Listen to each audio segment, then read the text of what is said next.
హిందువుల్ని టార్గెట్ చేసి చంపారు అంటే నువ్వు వాళ్ళందరూ చెప్పడం ఏంటంటే ఇవన్నీ కూర్చోబెట్టి మనం దీన్ని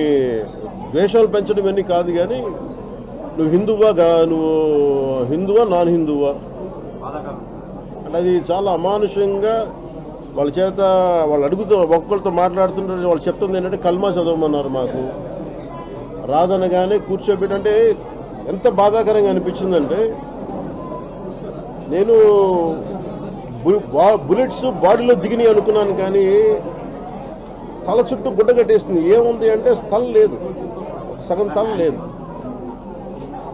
అలాగే ఇప్పుడు చంద్రబాబు గారు చూస్తే అసలు ఏదో పెడితే ఏంటంటే అసలు అంటే ఇంత అమానుషంగా చంపి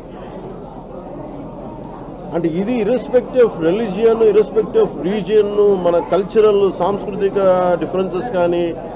భాషలు కానీ అన్నీ దాటి ఇది అందరూ ఉగ్రవాదం పైన ఏకదాటి పైన అంటే ఒకే గళం ఇవ్వాల్సిన సమయం ఇది మటుకు ఇది అందరూ మనం బాధ్యత ఇది అందరికీ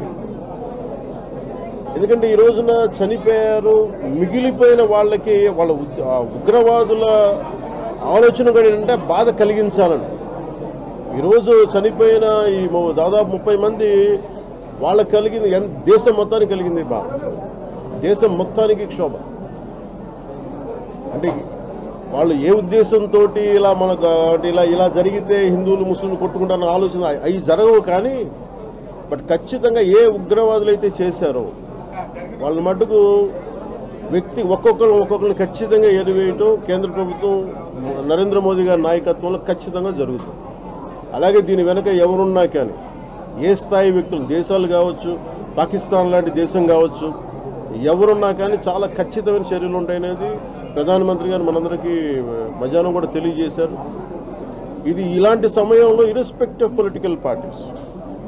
మొన్న వక్ఫ్ ల్యాండ్ సమయంలో కూడా విభేదించిన వ్యక్తులు కూడా ఈ రోజున ఉగ్రవాదం సమస్య వచ్చేటప్పటికి అందరూ ఏకతాటిపై నిలబడ్డారు ఇది ఖచ్చితంగా అందరూ అంటున్నది ఒకటే మాట ఇది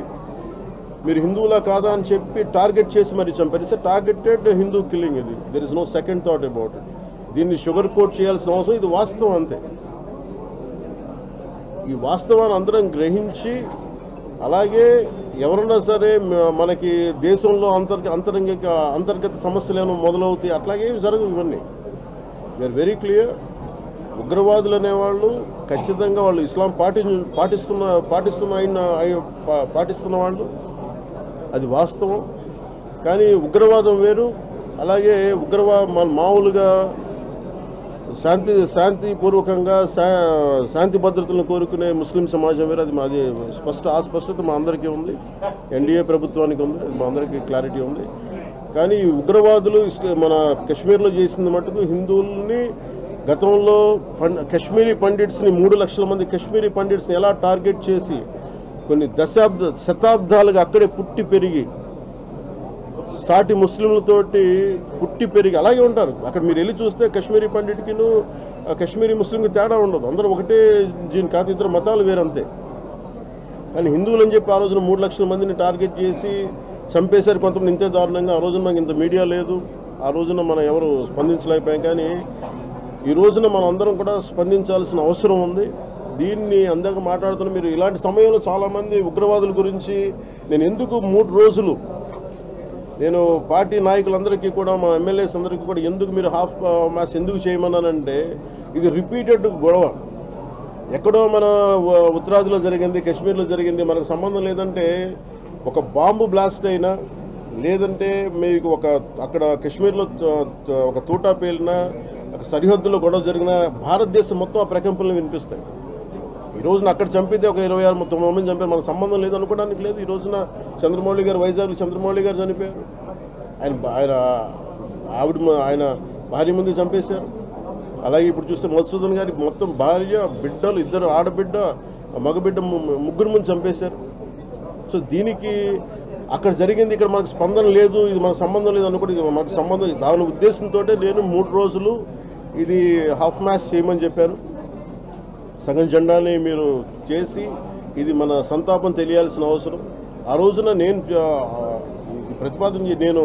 నాయకులకు చెప్పినప్పుడు ఆ రోజున మన ఆంధ్ర రాష్ట్రంలో ఉన్నారన్న వ్యక్తులు కూడా నాకు తెలియదు.